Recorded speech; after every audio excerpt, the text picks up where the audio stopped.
আল্লাহ তাআলা কিয়ামতের কঠিন ময়দানে যেদিন স্বামী স্ত্রীকে চিনবে না, স্ত্রী স্বামীকে দেখে পালিয়ে যাবে, বন্ধু বন্ধুরে চিনবে না, পীর সাহেব মুরিদরে চিনবে না, মুরিদ পীর সাহেবরে চিনবে না, দলের কর্মী তার নেতারে চিনবে না, নেতা তার কর্মীরে চিনবে না, বন্ধু বন্ধুরে দেখে পালাবে। এই কঠিন মুহূর্তে সূর্যটা মাথার কাছে চলে আসবে, জমিনটা তামার জমিন হবে, আজকের জমিনের মতো নয়।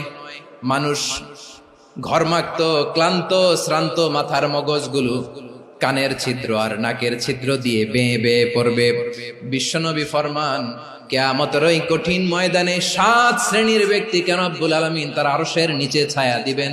তার মধ্যে প্রথম শ্রেণীর ব্যক্তি হলো ইমামুন আদিল, যে ইনসাফের সাথে বিচার করে, যে জাস্টিস সমাজে সার্ভ করে, যে সুশাসন নিশ্চিত করে, ওই ইমামুন আদিল। আদিল শব্দটা বুঝছেন না? ইন্নাল্লাহা ইয়া'মুরু বিল আদল, পাইছেন? আদিল। 7 শ্রেণীর ব্যক্তিকে আল্লাহ তাআলা সুশীতল আরশের নিচে ছায়া দিবেন, যেদিন তার দেয়া ছায়া ছাড়া কোনো ছায়া থাকবে না। এর প্রথম হচ্ছে ইমামুন আদিল, ন্যায়পরায়ণ শাসক। চিল্লায় বলেন সুবহানাল্লাহ। আবার বিশ্বনবী বললেন, ইন্নাল মুকসিতিনা ইনদাল্লাহি আলা মানাবিরা মিন নূর আন ইয়ামিনির রহমান। কিয়ামতের দিন যারা ন্যায় পরায়ণ হিসেবে আল্লাহর সামনে দাঁড়াবে, কিয়ামতের দিন রব্বুল আলামিন তার আরশের ডান দিকে ওই ন্যায় পরায়ণ লোকদের জন্য আরশের ডান দিকে একটা নূরের মিম্বারে তাদেরকে বসার সুযোগ করে দিবে।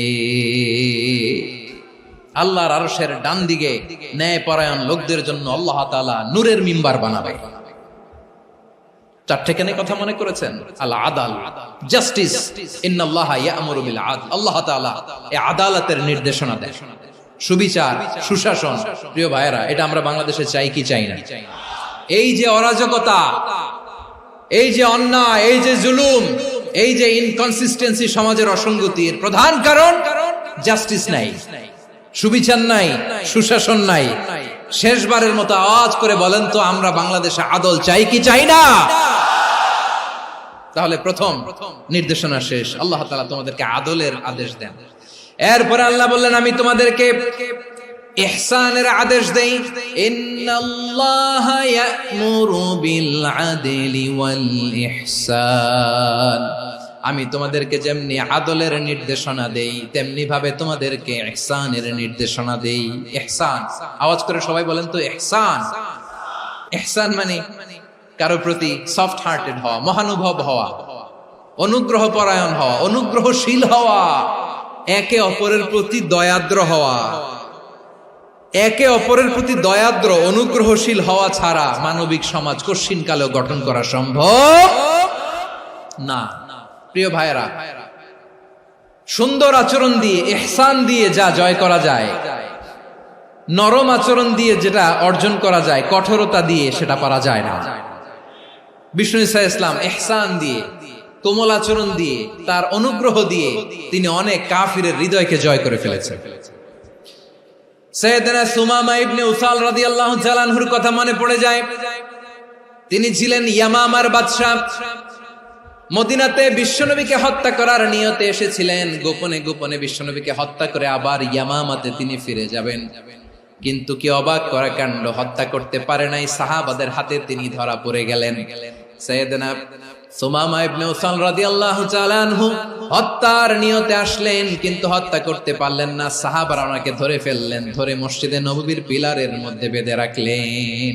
সুমামা ইবনে উসাল, সিরাত থেকে শুনে, সিরাত থেকে শোনাচ্ছি, রাদিয়াল্লাহু তাআলা আনহু ইয়ামামার অধিপতি ছিলেন।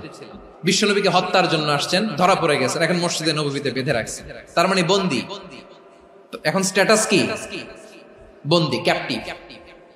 তো বিষ্ণু ঈসা ইসলাম সাহাবাদেরকে বললেন, তার খোঁজ খবর নিও, সুমামা ইবনে উসালের খোঁজ খবর নিও। সাহাবার বলেন, ইয়া রাসূলুল্লাহ, আপনাকে হত্যা করতে এসেছে, তার তো কঠিন ক্যাপিটাল পানিশমেন্ট হওয়া দরকার, কঠিন শাস্তি হওয়া দরকার। বিশ্বনবী বললেন, না, আমি যেটা জানি তোমরা সেটা জানো না, তোমরা সুমামার সাথে ভালো আচরণ করো। বিশ্বনবী সুমামার কাছে গেলেন। প্রথম দিন যে তিনি কালেমার দাওয়াত দিলেন, ইমানের দাওয়াত দিলেন, ইসলামের দাওয়াত দিলেন, রিসালাতের দাওয়াত দিলেন, আখিরাতের দাওয়াত দিলেন।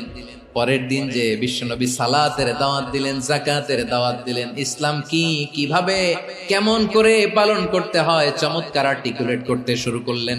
তন্ময় হয়ে সুমামা ইবনে উসাল রাদিয়াল্লাহু তাআলা আনহু বিশ্বনবীর কথাগুলো শুনতে আরম্ভ করলো।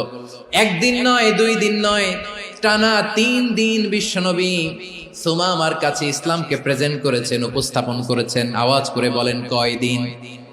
3 দিন। 3 দিন মসজিদে নববীতে বাধা। আর সাহাবীদেরকে বললেন, তার খোঁজ খবর নিও, তোমরা যে রুটি বানাও এর মধ্যে সবচেয়ে ভালো আটার রুটিটা তারে দিও, সবচেয়ে রিফাইন্ড খেজুর, যেটা পিওর খেজুর, এটা তারে দিও। আর বিশ্বনবী নিজের উট থেকে দুধ দহন করে ওনার বাড়ির এক কর্মচারীকে বলেছেন, দুধ দহন করে সুমামার জন্য নিয়ে যেও। সুবহানাল্লাহ পড়বেন না? সবাই তো অবাক, ইয়ামামা থেকে আসছে নবীকে হত্যা করতে, বিশ্বনবী দেখে তারে জামাই আদর করে। একদিন নয়, 2 দিন নয়, টানা 3 দিন বিশ্বনবী এভাবে সুমামার কাছে যেয়ে ইসলামকে প্রেজেন্ট করতে আরম্ভ করলেন, ইসলামকে উপস্থাপন করতে শুরু করলেন। আর তাকে চমৎকার এন্টারটেইনমেন্ট, আপ্যায়ন দিতে আরম্ভ করলেন। টানা 3 দিন যখন ইসলামের দ্য বিউটিজ অফ ইসলাম, ইসলামের সুমহান বাণী, সৌন্দর্য তার কাছে উপস্থাপন শেষ, তাকে আপ্যায়ন শেষ, বিশ্বনবী বললেন সাহাবাদেরকে, যাও এবার সুমামার হাতের পায়ের রশি দুটো খুলে দাও। সাহাবারা তর্ক জুড়ে দিলেন, লা ইয়া রাসূলুল্লাহ, এমনটা করবেন না, তো ভয়ঙ্কর ভয়ঙ্কর খুনি, কি জানি কি হয়ে যায়। বিশ্বনবী বললেন, না, তার হাতে পায়ের রশিগুলো খুলে দাও। সাহাবারা বিশ্বনবীর কথা মতো তার হাতে পায়ের রশিগুলো খুলে দিল। সুমামা মুহূর্তের মধ্যে মসজিদে নববী থেকে বের হয়, ইয়ামামায় ফিরে না যে মসজিদে নববীর পাশে একটা খেজুর বাগান ছিল, সেখানে চলে গেলেন। সেখানে একটা ছোট্ট কুয়া ছিল, কুয়ার পানি দিয়ে তিনি গোসল করলেন। সুবহানাল্লাহ পড়েন। কুয়ার পানি দিয়ে গোসল করে মসজিদে নববীর সামনে এসে বিশ্বনবী এবং সাহাবাদের সামনে দাঁড়িয়ে সাব্বাবা উঁচু করে বললেন, আশহাদু আল্লা ইলাহা ইল্লাল্লাহ ওয়া আশহাদু আন্না মুহাম্মাদান আবদুহু ওয়া রাসূলুহু। আমি সাক্ষ্য দিচ্ছি আল্লাহ ছাড়া কোনো ইলাহ নাই, আর মুহাম্মদ আল্লাহ তাআলার প্রেরিত বান্দা এবং রাসূল। প্রিয় ভাইয়েরা, ইহসান দিয়ে যা জয় করা যায়, কঠোরতা দিয়ে সেটা কঠিনকালেও জয় করা যায় না। আওয়াজ করে বলেন, ঠিক কি না? এবার সুমামা দাঁড়িয়ে বলে, ওগো নবী, আমি তো কালিমা পড়ে মুসলমান হয়ে গেলাম, এবার শোনেন, এই মুহূর্তের আগে আপনার চেহারার চাইতে নিকৃষ্ট কোনো চেহারা আমার কাছে ছিল না, কিন্তু শাহাদা পাঠ করার পরে আপনার চেহারার চাইতে উত্তম শ্রেষ্ঠ কোনো চেহারা আমার কাছে আর নাই। ও নবী, আজকের দিনের আগে ইসলাম ধর্মের চেয়ে নিকৃষ্ট অপছন্দনীয় কোনো ধর্ম আমার কাছে ছিল না, কিন্তু এই মুহূর্ত থেকে ইসলামের চেয়ে সেরা শ্রেষ্ঠ পছন্দনীয় কোনো ধর্ম আমার কাছে নাই। নবী গো, আজকের দিনের আগে মদিনার চাইতে অপছন্দনীয় নিকৃষ্ট কোনো শহর আমার কাছে ছিল না, কিন্তু এই মুহূর্তের পর থেকে মদিনার চাইতে কোনো শ্রেষ্ঠ শহর আমার জানা নাই। সে ছিল গমের বড় ডিলার, গম বেচত। কি বেচত? তার গম কিনে মক্কার লোকেরা রুটি খাইতো। সে ঘোষণা দিল, আজকে থেকে মক্কাবাসীদের জন্য সব গম আমি হারাম করে দিলাম, মক্কাবাসী এখন না খেয়ে মরে। সুবহানাল্লাহ পড়বেন না? মক্কাবাসী বিশ্বনবীর কাছে আসলেন, এসে বললেন, মুহাম্মদ, আমরা তো তোমার ভাই, তোমার চাচা, তোমার ভাতিজা, তোমার আত্মীয়, তুমি সুমামারে বলো সে যেন আবার গমের সাপ্লাই মক্কার জন্য অনুমতি দিয়ে দেয়। বিশ্বনবীর অনুমতি ক্রমে সুমামা আবার মক্কাতে গম পাঠাতে শুরু করলো। পড়েন সুবহানাল্লাহ। ইহসান, ইহসান দিয়ে আপনি যেটা জয় করতে পারবেন, you can win the heart of your enemies. ইহসান দিয়ে আপনি আপনার শত্রুর হৃদয়কে জয় করতে পারবেন।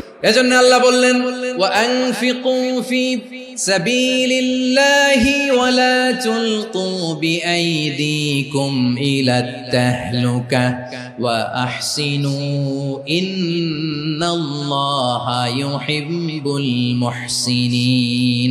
তোমরা আল্লাহর রাস্তায় দান করবে আর নিজেরা নিজেদেরকে ধ্বংসের হাতে ঠেলে দিও না। তোমরা একে অপরের প্রতি ইহসান করবে, কারণ ইহসানকারীদেরকে আল্লাহ বড় ভালোবাসেন। সুবহানাল্লাহ পড়েন।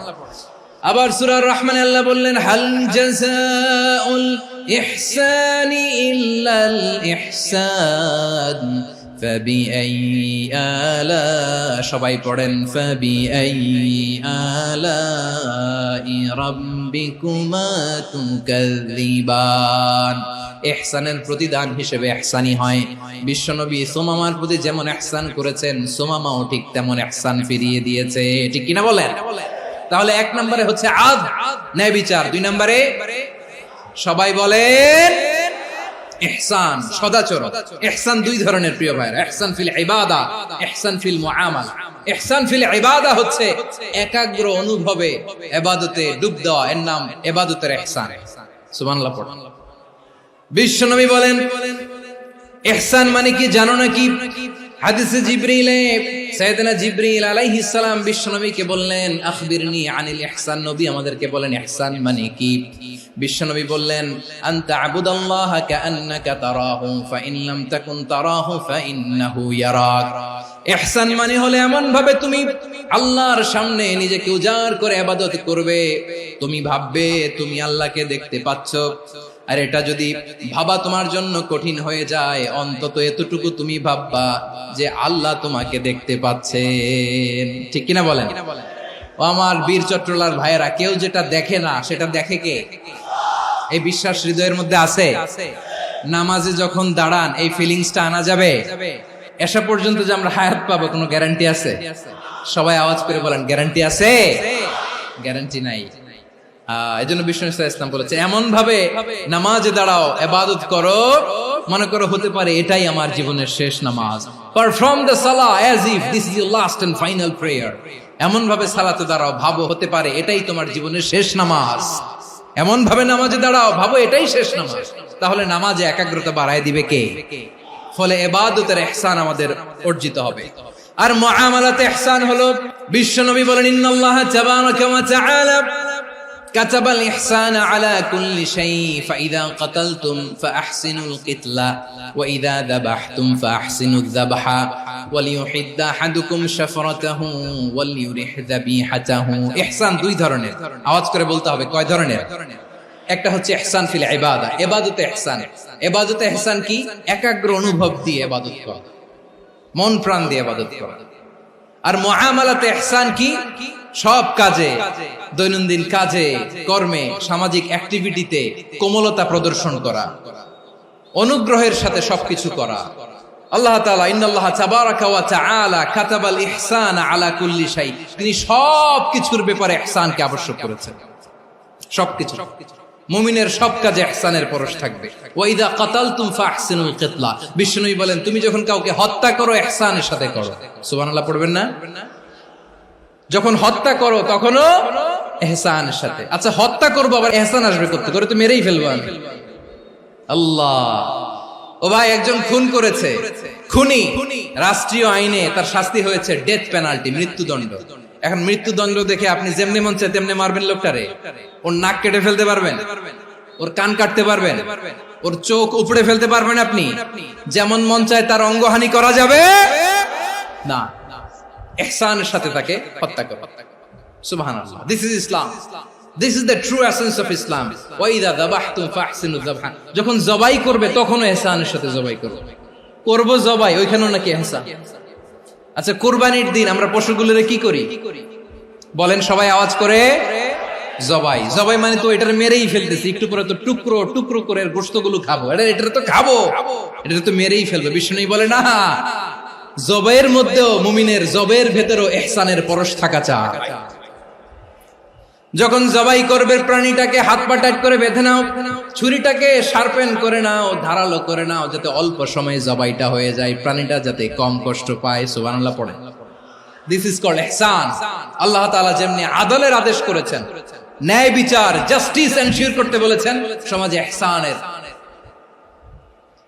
ব্যবহার, ইহসানের অনুশীলন তিনি করতে বলেছেন। এজন্য মুমিনের প্রতিটি কাজে, আমার চট্টগ্রামের ভাইয়েরা আমার দিকে তাকান, খেয়াল করে শুনুন, মুমিন জীবনের প্রতিটি কাজে ইহসানের পরশ থাকা চাই।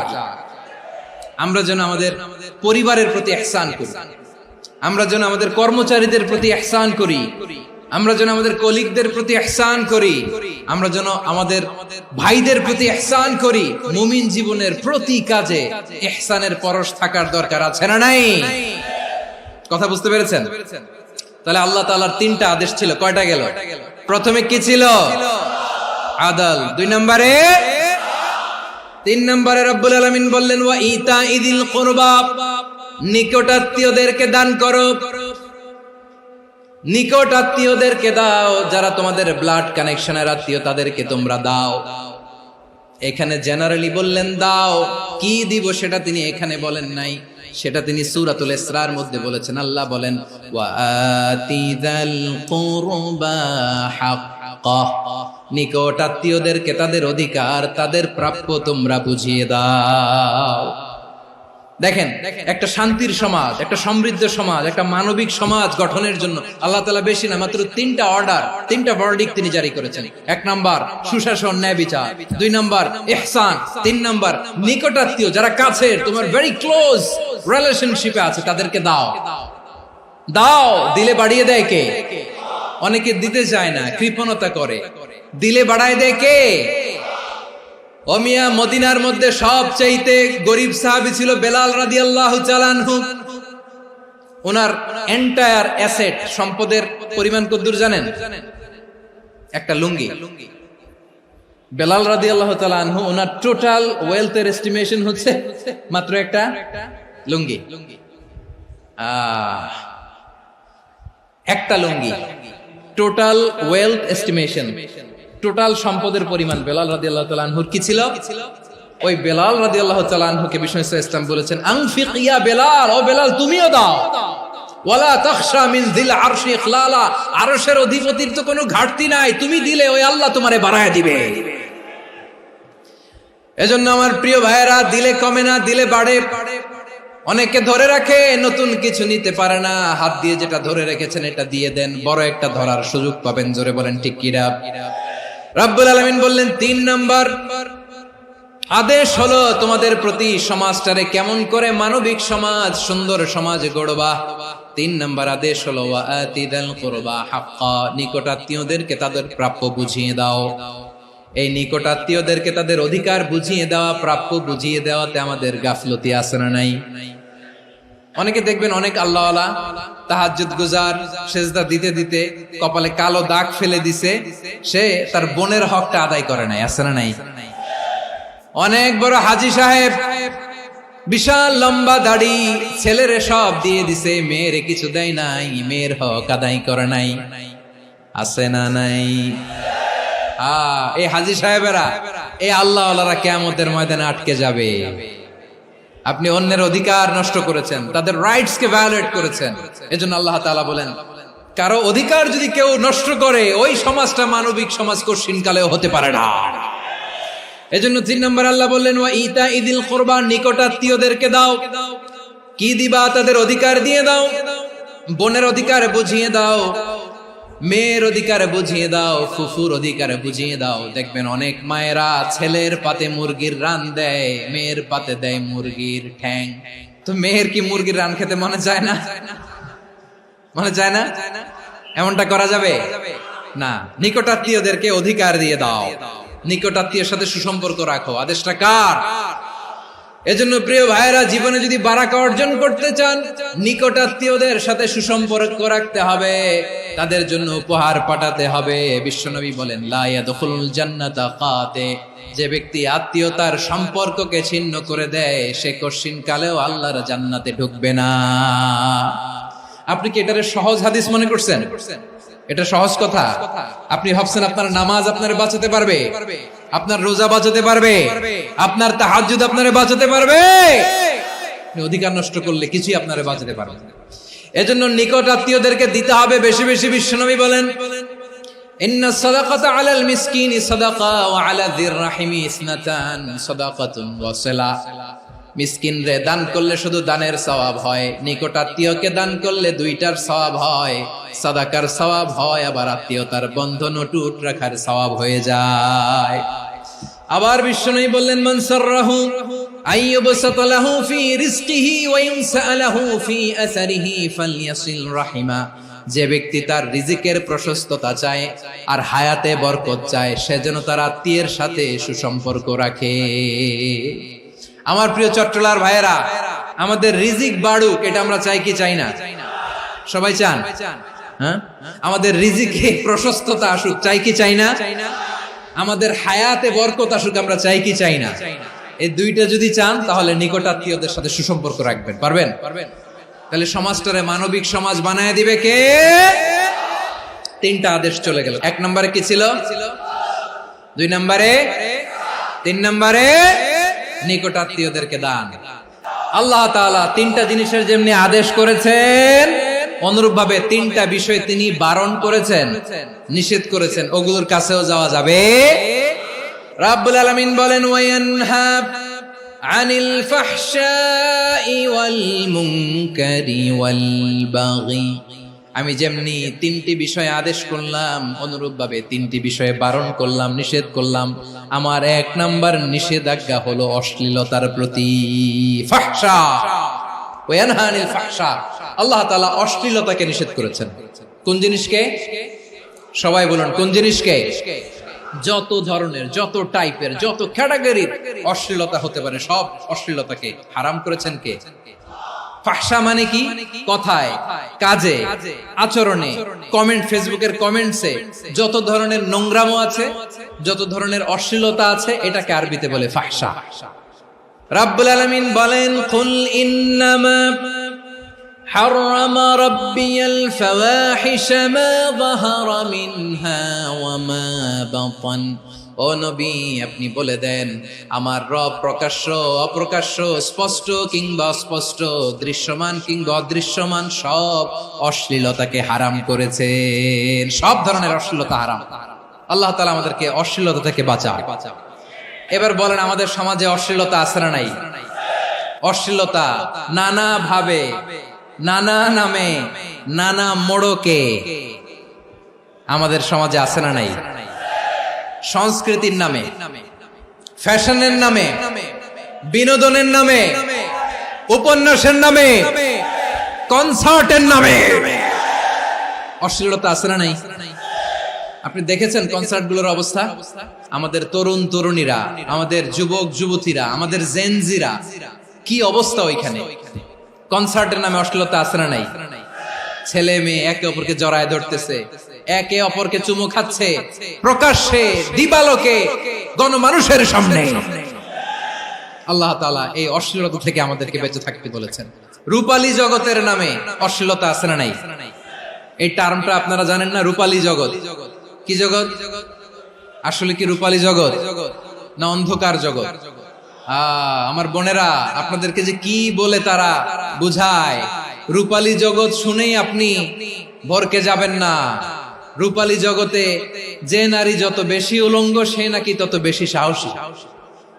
জানেন? বলে এটা একটা সাহসী নারী, খুব সাহসী পদক্ষেপ তার। যত বেশি শরীর থেকে কাপড় নামাতে পারবে, যত বেশি বস্ত্রহীন হয়ে নিজেকে প্রেজেন্ট করতে পারবে, সে নাকি তত বেশি সাহসী। আমার চট্টলার ভাইয়েরা, শয়তানের প্রথমে এজেন্ডা ছিল বনি আদমকে বস্ত্রহীন করা। সে আদম এবং হাওয়া আলাইহিস সালামকে নিষিদ্ধ গাছের ফল খাইয়ে তাদেরকে বস্ত্রহীন করেছে। এই জামিনেও সে আমাদেরকে বস্ত্রহীন করতে চাইবে। এই রূপালী জগতের নামে তারা এটা করে। আমার প্রিয় বোনেরা, আপনি জানেন না আপনার দাম কত? ওরা আপনাদেরকে বিজ্ঞাপনের সস্তা পণ্য বানাতে চায়। ওরা আপনাদেরকে ওদের ভোগের লিপসার টুলস বানাতে চায়। ওরা আপনাদেরকে দিয়ে ওদের খায়েশ পূরণ করতে চায়। এটা আপনাদের জন্য মোটেও ডিগনিটি নয়, এটা আপনাদের জন্য সম্মান নয়। আপনার সম্মান শালীনতায়, আপনার সম্মান হেজাবে, আপনার সম্মান ভদ্রতায়, আপনার সম্মান আপনার ডিসেন্ট পোশাকে। পোশাক বলে দেয় এই নারীটা ভদ্র না অভদ্র। পোশাক বলে দেয় এই মেয়েটা কোন ঘরের মেয়ে। আপনি জানেন না, আপনার সস্তা পণ্য বানায়, ভোগের পণ্য, বিলবোর্ডে আপনাকে উলঙ্গ করে উপস্থাপন করে। এই অশ্লীলতার সাথে ইসলামের কোন সম্পর্ক। এজন্য আল্লাহ বলেন, আমি অশ্লীলতাকে হারাম করেছি। অশ্লীলতাকে হারাম করার প্রথম কারণ হলো এর মাধ্যমে মানবতাকে অপমানিত করা হয়। কারণ মানুষের সম্মান মানুষের পোশাকে। মানুষ যখন পোশাকহীন হয়ে যায়, বস্ত্রহীন হয়ে যায়, তার সম্মান কমে যায়। ঠিক কিনা? অশ্লীলতাকে হারাম করার প্রথম কারণ হচ্ছে মানুষ মানুষকে অপমান করে। একটা নারী, সে তো সম্মানিত, নারী যে কত সম্মানিত নারীর এটা বুঝেই নাই। বিশ্বনবী বলেন আদ-দুনিয়া কুল্লুহা মাতা ওয়া খায়রু মাতা'আদ দুনিয়া আল মারআতুস সালিহা। আমার বোনেরা, 5টা প্যান্ডেলে আপনারা এলইডিতে আমার আলোচনা শুনছেন, আমি জানি। আপনাদের এই গর্ভ যে কত দামি আপনি জানেন না। আপনার পেট থেকেই আসবে আগামী দিনের সালাহুদ্দিন আল আইয়ুবী। আপনার পেট থেকেই আসবে অনাগত দিনের ইমাম মাহদী আল মুনতাযর। আপনার পেট থেকেই আসবে অনাগত দিনের ফয়সাল, ওয়াসিম, মুগ্ধ, আবু সাইদের মতো বীর যোদ্ধা। আমার প্রিয় বোনেরা, আমার প্রিয় বোনেরা, বিশ্বনবীর কথার ওজন খেয়াল করেন। আদ-দুনিয়া কুল্লুহা মাতা ওয়া খায়রু মাতা'আদ দুনিয়া আল মারআতুস সালিহা। দুনিয়ার সবকিছুই অ্যাসেট, এর মধ্যে সবচেয়ে দামি অ্যাসেট নেককার নারী। আপনার গর্ভ যে কত দামি আপনি জানেন না। নিজের সময়টাকে কাজে লাগান, কোরআন পড়েন, সুন্নাহ পড়েন। আপনার অনেক দায়িত্ব ঘরে। You are the MD of your family. একটা family it's a very big institution. পরিবার একটা অনেক বড় প্রতিষ্ঠান। And you are the MD of your institution. আপনি এই পরিবারের MD, managing director of your family. এখানে আপনার কত দায়িত্ব। আপনি ছেলে মেয়েদেরকে তারবিয়া করবেন, আপনি আপনার স্বামীর জন্য ঘরটারে জান্নাতের নীর বানাবেন, আপনার জন্য জান্নাতের ডুপ্লেক্স বাড়ি ওইখানে তৈরি করে রাখবে কে? আপনি যে কত দামি আপনি জানেন না। নারীদেরকে আল্লাহ বানিয়েছেন উচ্চতর করে, নিম্নতর নয়। নারীদেরকে ছোট্ট জিনিস দিলে এটারে বড় করে দেয়। নারীদেরকে ভ্রূণ দিলে, শুক্রাণু দিলে নারী এটারে বাচ্চা হিসেবে উপহার দেয়, ঠিক কিনা? বিয়ের মাধ্যমে স্বামী যখন তার শুক্রাণু তার স্ত্রীকে উপহার দেয়, স্ত্রী রিটার্নে কি উপহার দেয়? ফুল ফর্ম বেবি, মানব সন্তান। দেখছেন, আপনি দিলেন একটুকুনি, দিছে বিশাল। আপনি যদি নারীকে বাজার এনে দেন, নারী এটাকে সুস্বাদু খাবারে রূপান্তর করে দেয়। আপনি তাকে একটা মুচকি হাসি দিয়ে দেন, সে তার কলিজা দিয়ে দেয়। কিন্তু যদি আপনি তার মনে কষ্ট দেন, সে আপনার জীবনকে জাহান্নাম বানায়া দেয়। নারীর মন বুঝতে পারলে নেয়ামত, বুঝতে না পারলে কিয়ামত। আমার প্রিয় বোনেরা, আপনি যে কত দামি আপনি জানেন না। অনেক দামি আপনি। আপনাদেরকে যেন ভোগের সস্তা পণ্য বানাতে না পারে, আপনাদেরকে সচেতন থাকতে হবে। তাহলে কেন আল্লাহ তাআলা এই ফাহশা, অশ্লীলতাকে হারাম করলেন? 1 নাম্বার, এতে হিউম্যান ডিগনিটি কমে। 2 নাম্বার, এতে মানুষের অধিকার নষ্ট হয়। আপনি বিয়ে করেছেন, এরে পরকিয়া করেন, ওর সাথে এরকম আছে না নাই? স্ত্রীর অধিকার নষ্ট করেছেন। আপনি বিবাহ সম্পর্কে আবদ্ধ হয়েছেন তার সাথে, আপনি পরকিয়া করেন ওই ছেলের সাথে, আপনি আপনার হাজবেন্ডের সাথে বিট্রে করেছেন। এজন্য আল্লাহ অশ্লীলতাকে হারাম করেছেন। অশ্লীলতাকে হারাম করার আরেকটা কারণ হচ্ছে আল্লাহ তাআলা এই হিউম্যান জেনারেশনকে এটাকে প্রিজার্ভ করতে চায়। হিফজুন নাসল, এটা মাকাসিদুশ শরিয়ার অনেক গুরুত্বপূর্ণ একটা মাকাসিদ, অনেক গুরুত্বপূর্ণ। আপনার নাসল, আপনার জেনারেশনকে সংরক্ষণ করা। এই যে আসতেছে ফেব্রুয়ারি, কত ফেব্রুয়ারি জানো? এটা কি বিশ্ব ভালোবাসা দিবস? হ্যাঁ, কি দিবস? এই বিশ্ব ভালোবাসা দিবসের সাথে মুসলমানদের কোনো সম্পর্ক নাই। আমার প্রিয় ভাইরা, এই যে আপনি অবৈধ সম্পর্কে জড়ালেন, কেন আল্লাহ অশ্লীলতাকে হারাম করেছে দেখেন। বলতেছিলাম যে এটা আপনার নাসল, আপনার জেনারেশন, আপনার লিনিয়েজ, আপনার বংশকে প্রিজার্ভ করা। কে কার বাবা, কে কার মা, বাবা মা জানা, প্রজন্মকে প্রিজার্ভ করা, এটা ইসলাম ওয়াজিব করে দিয়েছে। এই যে অবৈধ সম্পর্কের কারণে, বিশ্ব বেহায়া দিবসের কারণে, এগুলোর আউটকাম, আউটপুট হিসেবে মাঝে মাঝে এই ঢাকা মেডিকেলের ডাস্টবিনে নবজাতকের বাচ্চার কান্নার আওয়াজ শুনতে পাওয়া যায়। চট্টগ্রাম মেডিকেলের ডাস্টবিনে নবজাতকের কান্না শুনতে পাওয়া যায়। বীর চট্টলার মুসলমানেরা বুঝতে পারলে আওয়াজ করে বলেন, এই যে চট্টগ্রাম মেডিকেলে যে নবজাতকটা পাওয়া গেল, ওর বাবাকে আমাকে বলেন, ওর মাকে, ও কোন ফ্যামিলির সন্তান কেউ জানে? আপনি হিউম্যান ডিগনিটিকে অপমান করেছেন না? আপনি তার ভবিষ্যৎকে অন্ধকার করেছেন না? আপনি তার লিনিয়েজকে প্রশ্নবিদ্ধ করে দিয়েছেন না? এই জন্য আল্লাহ তাআলা অশ্লীলতাকে আমাদের জন্য হারাম করে দিয়েছেন। পড়েন সুবহানাল্লাহ। এই জন্য রাব্বুল আলামিন বলেন, কুল ইন্নামা হারাম রাব্বিয়াল ফাওয়াহিশা মা যাহারা মিনহা ওয়া মা বাতান। প্রকাশ্য অপ্রকাশ্য সব অশ্লীলতাকে হারাম ঘোষণা করে দিয়েছে কে? আবার দুনিয়ার বুকে যারা অশ্লীলতার প্রসার করে তাদের জন্য শাস্তি মজুদ রেখেছে কে?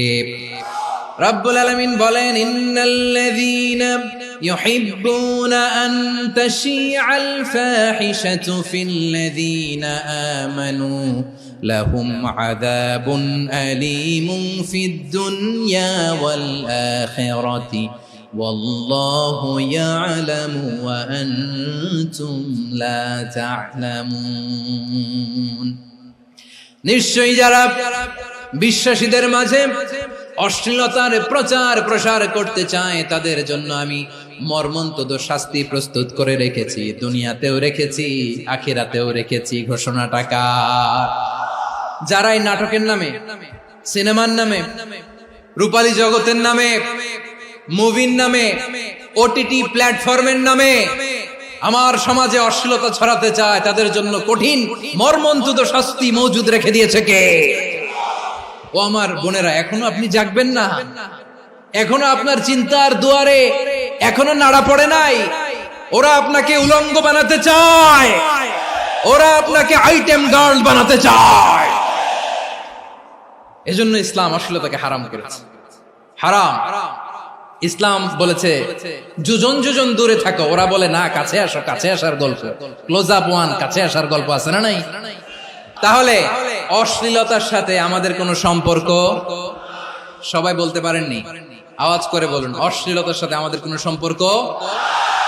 আমরা এই সমস্ত ক্লোজ আপ ওয়ান, কাছে আসার গল্পের প্রোগ্রামে যাব? আমরা কোন ধরনের অশ্লীল কন্টেন্ট সোশ্যাল মিডিয়ায়, টিভিতে দেখব? কি যুগ যে আমরা কাটাচ্ছি আপনি কল্পনা করতে পারবেন না। পর্ন ইন্ডাস্ট্রি, নারী পুরুষের বস্ত্রহীন যুগল দৃশ্য, এটাকে দিয়ে ওরা কোটি ডলারের ইন্ডাস্ট্রি বানিয়েছে। পুরো মানব ইতিহাসে এরকম জঘন্য সময় মানব ইতিহাস পার করে না। পর্ন এটা ইন্ডাস্ট্রি হয়ে গেছে। আমাদের এই যুবকগুলো, জেনজি গুলো, ওদের চরিত্র বাঁচাবে কি করে? কেমন করে হেফাজত করবে ওদের এই মূল্যবান চরিত্র? আমার প্রিয় ভাইরা, এই অশ্লীলতার দ্য লেটেস্ট ভার্সন হচ্ছে LGBTQ, শরীফ থেকে শরীফা। শুনছেন আপনারা? দেখতে পুরুষ, আসলেই পুরুষ, সুস্থ একজন পুরুষ, 4 সন্তানের বাবা, বলে আমি মনে মনে নারী।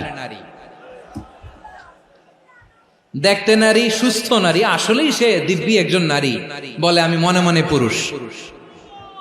সবচেয়ে ভয়ঙ্কর অশ্লীলতার সবচাইতে লেটেস্ট ভার্সন হচ্ছে এই ট্রান্সজেন্ডারিজম। সুস্থ পুরুষ তার বায়োলজিক্যাল গ্রোথকে হরমোন দিয়ে স্টপ করে দিয়ে সে সার্জারি করে নারী হতে চায়, সুস্থ নারী পুরুষ হতে চায়। পুরুষ পুরুষের প্রতি সেক্সুয়ালি আকর্ষণ বোধ করে, এটা লূত আলাইহিস সালামের কওমের মধ্যে ছিল। এটাকে আল্লাহ কোরআনে ফাহিশা বলেছেন। ওয়ালুতান ইয قال لقومه أتأتون الفاحشة ما سبقكم بها من أحد من العالمين। লূত আলাইহিস সালাম বললেন, তোমরা কি এমন এক অশ্লীল কার্যক্রমে ডুব দিলে নাকি যেটা গোটা বিশ্বের কেউ কখনো করে নাই, তোমরাই প্রথম করেছো? পড়েন নাউযুবিল্লাহ। এই পশ্চিমের এই রোগ আমার দেশে যেন আসতে না পারে, আমাদের সজাগ থাকতে হবে। প্রিয় ভাইরা, চিল্লায় বলেন ঠিক কি না? পশ্চিমের অবস্থা ভয়ঙ্কর। পাশ্চাত্যে, আমি যুক্তরাষ্ট্রে ছিলাম অনেকদিন, কয়েক মাস, বিভিন্ন স্টেটে ঘুরেছি। গার্ডিয়ানরা উদ্বিগ্ন, ছেলে মেয়েদেরকে, ছোট্ট ছেলে মেয়ে, ওদেরকে জিজ্ঞেস করে, তুমি how do you feel right now inside yourself? তুমি ভিতরে ভিতরে কেমন ফিল করো? তোমার কি ছেলে ছেলে লাগে না মেয়ে মেয়ে লাগে? আচ্ছা বলেন, এই ছোট্ট বাচ্চাটাও কি এগুলো জেন্ডার অ্যাসাইনমেন্ট বলতে এগুলো কিছু বুঝে? এইভাবে মিসগাইড করা হচ্ছে। কৌতূহল বশত ছোট্ট ছেলে যদি বলে আমার তো মেয়ে মেয়ে লাগে, তখন বলে যে না তুমি মেয়ে, ছেলে না। মা বাবা বাধা দিলে ওকে আলাদা গভর্নমেন্ট হাউসে নিয়ে যায়। ভয়ঙ্করতম অবস্থা। আমরা একটা সময় শুনতাম যে হুজুর আমার ছেলেটা খুব ভালো, হাফেজে কোরআন, আল্লাহওয়ালা। হুজুর আমার ছেলে দাড়ি রাখছে, আল্লাহওয়ালা। হুজুর আমার ছেলে 5 ওয়াক্ত সালাত জামাতের সাথে পড়ে, তার মানে আল্লাহওয়ালা। পশ্চিমে যে আমি কি শুনছি জানেন? ওরা বলে হুজুর আমার ছেলেটা ইউনিভার্সিটির একটা মেয়ের সাথে প্রেম করে, ও খুব আল্লাহওয়ালা, হুজুর দোয়া করবেন। এর কারণ ওদের কাছে আল্লাহওয়ালার ক্রাইটেরিয়া হচ্ছে, হুজুর আমার ছেলেটা আরেক ছেলের পছন্দ করে নাই, আমার মেয়েটা আরেক মেয়েকে ভালোবাসে নাই, এজন্য আমার ছেলেটা আল্লাহওয়ালা, হুজুর ওর জন্য একটু দোয়া করে দিয়ে। কি চ্যালেঞ্জ ওরা ফেস করতেছে। ওনার ছেলে যে আরেক ছেলেরে বিয়ে করবে না, এটাতেই উনি খুশি যে আলহামদুলিল্লাহ আমার ছেলেটা একটা মেয়েরে ভালোবাসে, আমার মেয়েটা একটা ছেলেরে ভালোবাসে, মানে এটা খুব আল্লাহওয়ালা। নাউজুবিল্লাহ পড়তে পারলেন না? এজন্য অশ্লীলতার সাথে আমাদের কোন সম্পর্ক। রব্বুল আলামিন বলেন ওয়ায়ানহা আনিল ফাহশাই ওয়াল মুনকারি ওয়াল বাগি, তিনটা জিনিসকে আমি নিষিদ্ধ করলাম। এক নাম্বার হলো ফাহশা, অশ্লীলতা। দুই নম্বরে হলো মুনকার, সমস্ত মন্দ কাজ। মুনকার মানে হচ্ছে যত মন্দ কাজ, খারাপ কাজ, বাজে কাজ, এটার বলে মুনকার। এটার কি বলে? আপনারা পড়ছেন না, তা'মুরুনা বিল মা'রুফি ওয়া তানহাউনা আনিল মুনকার। সৎ কাজের আদেশ, অসৎ কাজের নিষেধ। মুনকার, মুনকার হচ্ছে মানুষের স্বাভাবিক বিবেকবোধ যেটাকে খারাপ বলে, ওইটাই মুনকার। পৃথিবীর সব আসমানি গ্রন্থ যেটাকে খারাপ বলেছে, মানুষের স্বাভাবিক বিবেকবোধ যেটাকে খারাপ বলেছে, এগুলো সব মুনকার। যেমন ইফতিজিং, এটা কি ভালো না খারাপ? মজুদদারি, খাদ্যে ভেজাল দেওয়া, ওজনে কম দেওয়া, মাছে ফরমালিন মিশানো, চাঁদাবাজি, টেন্ডারবাজি, দখলবাজি, এগুলো আমাদের স্বাভাবিক বিবেকেই বলে এগুলো খারাপ, এগুলো হচ্ছে মুনকার। আল্লাহ তাআলা এই মুনকার থেকে আমাদেরকে বেঁচে থাকতে বলেন, আর শয়তান এই মুনকারের প্রতি আমাদেরকে উদ্বুদ্ধ করে। আল্লাহ তাআলা বললেন, ইয়া আইয়ুহাল্লাযীনা আমানু লা তাত্তাবিউ খুতুওয়াতিশ শাইতান ওয়া মান ইয়াত্তাবি' খুতুওয়াতিশ শাইতানি ফাইন্নাহু ইয়া'মুরু বিল ফাহশাই ওয়াল মুনকার। আল্লাহ বললেন, আমার গোলামেরা শোনো শোনো, ও আমার বিশ্বাসী বান্দারা খবরদার, তোমরা কশিনকালেও শয়তানের পদাঙ্ক অনুসরণ করবে না, কারণ শয়তান তোমাদেরকে অশ্লীলতা এবং মন্দ কাজের দিকে উদ্বুদ্ধ করে। আমাদের কাজ হচ্ছে শয়তান আমাদেরকে যেদিকে নিতে চায় আমরা তার উল্টা দিকে যাব। শয়তান এই মন্দ কাজকে আমাদের কাছে বিউটিফাই করে, চাকচিক্যময় করে আমাদের সামনে উপস্থাপন করে। এজন্য আল্লাহ বলেন মুনকারকে থামাতে হবে, মুনকার প্রতিরোধ করতে হবে। মুনকার প্রতিরোধের দায়িত্ব শুধু আমাদের নাকি? শুধু আপনার খতিব সাহেবের, ইমাম সাহেবের, নাকি মুসলিম উম্মার সবার? আওয়াজ করে বলুন, মুনকার অসৎ কাজ প্রতিরোধের দায়িত্ব কার? রাব্বুল আলামিন বলেন, কুনতুম খায়রা উম্মাতিন উখরিজাত লিন-নাসি তা'মুরুনা বিল মা'রুফি ওয়া তানহাউনা আনিল মুনকার। তোমাদেরকে শ্রেষ্ঠ জাতি করে জমিনের মধ্যে আবির্ভূত করা হয়েছে, যাতে করে তোমরা জমিনের ভেতরে সৎ কাজের আদেশ করতে পারো আর অসৎ কাজের নিষেধ করতে পারো। উম্মাহ, কুনতুম খায়রা, তাহলে গোটা উম্মার দায়িত্ব, এটা বুঝতে পারছেন তো? আচ্ছা, আরো নিচে আসেন। এরপরে আল্লাহ বললেন, শুধু উম্মাহ না, এই জমিনের রাজত্ব আমি যাদের হাতে দেই, এই জমিনের মালিক আমি যাদেরকে বানিয়ে দেই, যাদেরকে আমি সরকারের দায়িত্ব দেই, তাদেরকেও মুনকার প্রতিরোধের দায়িত্ব দিয়েছে কে? আল্লাহ বলেন, যারা ক্ষমতার মসনদে বসেছে তাদেরকে 4 দফা কর্মসূচি আমি আল্লাহ দিলাম। আওয়াজ করে বলেন, কয় দফা? আল্লাহ বলেন, আল্লাযীনা ইম্মাক্কান্নাহুম ফিল আরদি আকামুস সালাতা ওয়া আতাউয যাকাতা ওয়া আমারু বিল মা'রুফি ওয়া নাহাউ আনিল মুনকার ওয়ালিল্লাহি আকিবাতুল উমুর। যারা এই জমিনের উত্তরাধিকার হয়েছে তারা 4 দফা কর্মসূচি নিয়ে সামনে আগাবা। সালাত কায়েম করবা, যাকাত আদায় করবা, সৎ কাজের আদেশ দিবা, অসৎ কাজ থেকে মুনকার প্রতিরোধ করবা। আদেশটা কার? আমার প্রিয় চট্টলার ভাইরা, পুরো উম্মার দায়িত্ব মুনকার প্রতিরোধ করা, সরকার প্রধানের দায়িত্ব মুনকার প্রতিরোধ করা। এরপর আল্লাহ বলেন, প্রতিটা ফ্যামিলির যিনি প্রধান সিইও বাবা, প্রত্যেক বাবারও দায়িত্ব এই মুনকার প্রতিরোধ করা। আওয়াজ করে বলেন ঠিক কি না? যেমনটি সাইয়েদনা লুকমান আলাইহিস সালাম ওনার কলিজার টুকরা সন্তানকে আদেশ করেছেন, ইয়া বুনাইয়া আকিমিস সালাতা ওয়া'মুর বিল মা'রুফি ওয়ানহা আনিল মুনকার। পড়েন সুবহানাল্লাহ। বাবা, ছেলেকে সবক দিচ্ছে। লোকমান আলাইহিস সালাম ছেলেকে বলতেছে, ওরে আমার কলিজার টুকরা সন্তান, ওরে আমার বাছা, নামাজ কায়েম করবা, সৎ কাজের আদেশ দিবা, আর মুনকার প্রতিরোধ করবা, অসৎ কাজ, সমাজ থেকে খারাপ কাজকে ঝেঁটে বিদায় করে দিবা। তাহলে দেখেন, আমি স্টেপ বাই স্টেপ নামলাম। পুরা উম্মার দায়িত্ব, জমিনের উত্তরাধিকারী আল্লাহ যাদেরকে বানিয়েছেন, সরকার তাদের দায়িত্ব, প্রতিটি ফ্যামিলির প্রধানের দায়িত্ব, এরপরে বিশ্বনবী বলেন সচেতন প্রতিটি মুসলিমের দায়িত্ব সমাজ থেকে মুনকারকে উৎখাত করা। বিশ্বনবী বলেছেন, মান রাআ মিনকুম মুনকারান ফালিয়ুগাইয়িরহু বিয়াদিহি ফাইন লাম ইয়াসতাতি ফাবিলিসানিহি ওয়া ইন লাম ইয়াসতাতি ফাবিকলবিহি ওয়া যালিকা আযআফুল ঈমান। সমাজে যে মুনকার দেখবে, খারাপ কাজ দেখবে, সে যেন হাত দিয়ে সেটাকে থামায়। আমার প্রিয় ভাইরা, না থামালে আমরাই ডুববো শেষমেশ। আমাদের বাঁচার জন্য হইলেও থামাইতে হবে। রব্বুল আলামিন বলেন, ওয়াত্তাকু ফিতনাতাল লা তুসিবান্নাল্লাযীনা যালামু মিনকুম খাসসা। ও আমার গোলামেরা, ওই আযাবকে ভয় করো যে আযাব যখন আমি জমিনের বুকে পাঠাই, শুধু জালেমদেরকেই মারি না, আলেমদেরকেও মারি। আযাব যখন আসে তখন শুধু জালিমই মরে না, আলেমও মরে। জানেন, মুসা আলাইহিস সালামের পায়ে একবার লাল পিঁপড়া, তো উনি রেগে মেগে পাশি দেখে লাল পিঁপড়ার বাসা, পা দিয়ে ডলে মুছে সবগুলো পিঁপড়া মেরে ফেলছে।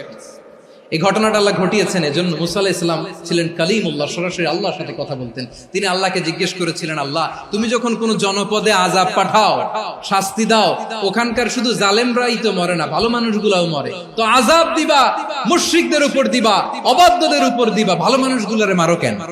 আল্লাহ বললেন, মুসা তোমার যে কামড় দিছিল পায়ের মধ্যে পিঁপড়া, কয়টা পিঁপড়া? একটা পিঁপড়া, তো সবগুলারে মারলা কেন? রেগে মেগে পুরো পিঁপড়ার বাসা ভেঙে মেসাকার করলা কেন? আমি যখন অ্যাকশনে যাই, আমি যখন শাস্তি দেই, তখন এত বাস বিচার করা হয় না, বাস বিচার করা যায় না। যখন অ্যাকশনে যাওয়া হয়, ওইটা ডাইরেক্ট অ্যাকশন হয়ে যায়। চিল্লায় বলো ঠিক কি না? এজন্য আমাদের বাঁচার জন্য হলেও এই পাপ থামাতে হবে, এই শয়তানের অট্টহাসি থামাতে হবে, অন্যায় অপরাধ সমাজ থেকে আমাদের থামাতে হবে। কারণ আযাব আসলে ওরাও মরবে, আমরাও মরব। একটা জাহাজ 2 তলা, আপনি আছেন 2য় তলায়। নিচের তলার কিছু লোক জাহাজের তলা ছিদ্র করতে আরম্ভ করছে। কি ছিদ্র করতেছে? আচ্ছা, জাহাজের তলা ছিদ্র করলে তলা দিয়ে কি ঢুকে? এখন আপনি যদি বলেন আমার কি, আমি তো 2 তলায়, আমি তো ভালো আছি, ওরা ছিদ্র করে ওরা মরবে। আসলে কি শুধু ওরা মরবে? তলা দিয়ে যখন পানি ঢুকবে, জাহাজ ঢুকলে আপনিও মরবেন। এজন্য নিজে মরার আগে ওই পাগলগুলোর নিচতলায় যে থামাতে হবে। চিল্লায় বলেন ঠিক কি না? এজন্য আল্লাহ বললেন, মুনকার প্রতিরোধের দায়িত্ব সমাজের টপ টু বটম সবার। এজন্য মুনকার প্রতিরোধ করার দরকার আছে না নাই? সমাজে এই যে ইফটিজিং হয়, আপনার বোনের বয়সী একটা মেয়েকে কিছু বখাটে টিটকারি করে, এই বলে সেই বলে, নোংরা কথা বলে, রাস্তায় দেখেও আপনি পাশ দিয়ে না দেখার মতো চলে যান কেন? আপনি দাঁড়ান না কেন? আপনি দাঁড়ালেই তো থেমে যাবে, কারণ সত্যের যে শক্তি, তার সামনে মিথ্যা মুখ থুবড়ে পড়ে। আপনার সামনে ও কিছুই না, নাথিং। আপনি দাঁড়ান, ওকে প্রশ্ন করেন যে আমার বোনকে তুমি ডিস্টার্ব করো কেন? আপনাকে দেখে আরো 5 জন দাঁড়াবে, 5 জনকে দেখে আরো 10 জন দাঁড়াবে। আমাদের নীরবতা আর আমাদের নিশ্চুপ থাকাই জালিমদেরকে আরো শক্তিশালী জালিম বানিয়েছে। এজন্য মুনকার প্রতিরোধের দায়িত্ব আমাদের সবার।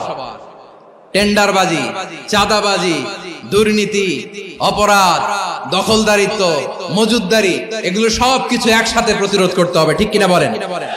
একটা মানবিক সমাজ যদি চাই, প্রতিরোধ করতে হবে। প্রিয় ভাইয়েরা, আল্লাহর শপথ নিয়ে বলি, এই নাসিহাত গুলো সবার জন্য, সব দলের জন্য, সব মতের মানুষের জন্য। আমরা কোনো দলের প্রতি মানুষকে ডাকি না, আমরা ডাকি ইসলামের দিকে।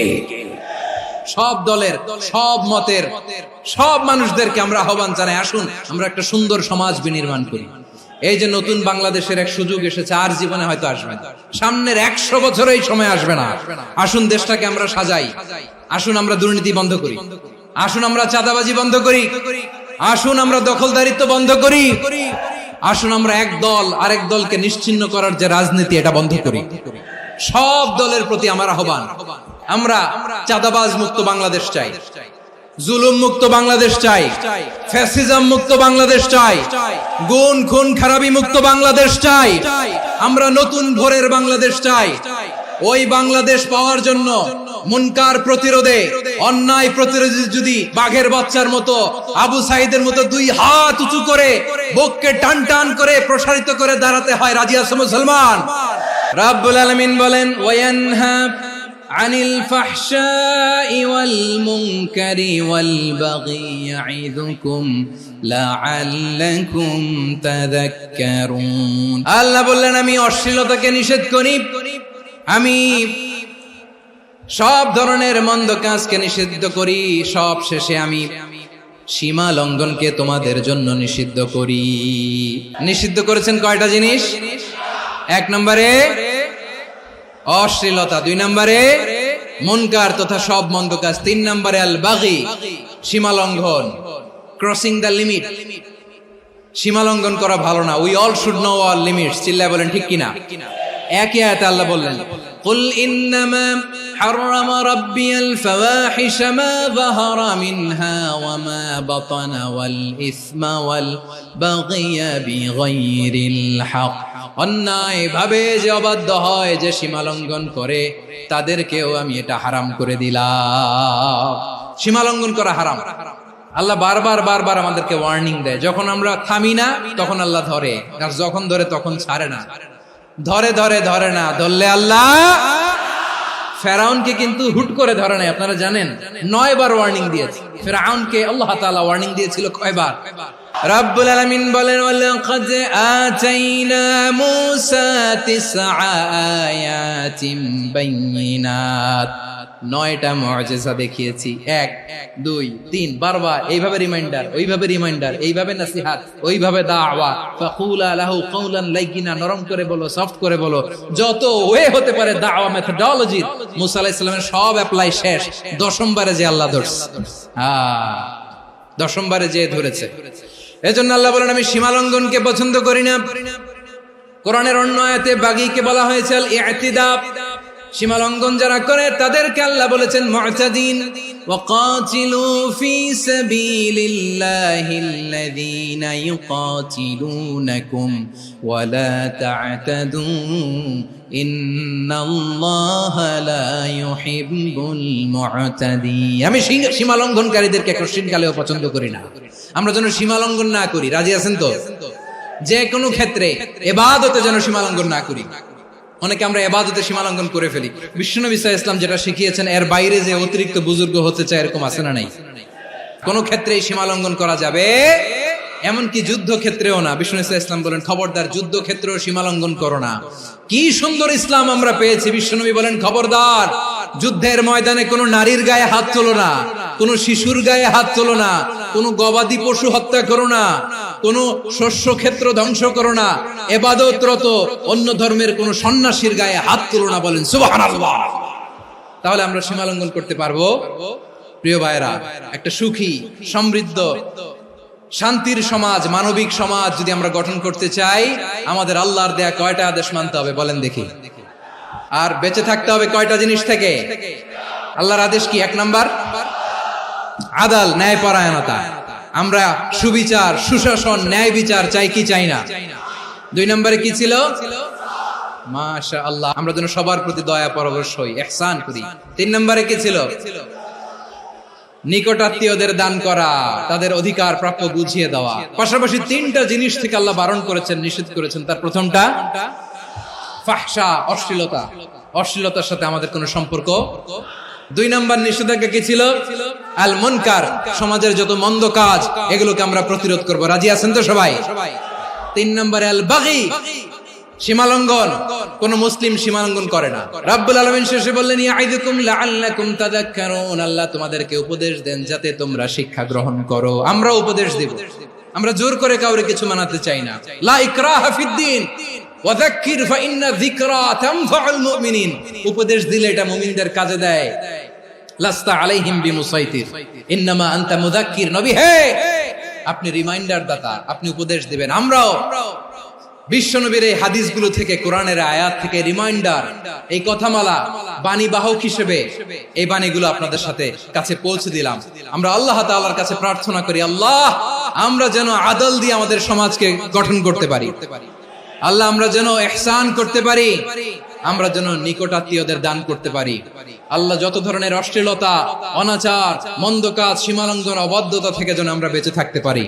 আল্লাহ তাআলা আমাদের সবাইকে কথাগুলো বুঝার ও আমল করার তৌফিক দান করুক। হাযা মা ইনদি ওয়াল ইলমু ইনদাল্লাহ আলাইহি তাওয়াক্কালতু ওয়া ইলাইহি উনীব। সুবহানাকাল্লাহুম্মা বিহামদিকা আশহাদু আল্লা ইলাহা ইল্লা আনতা আস্তাগফিরুকা।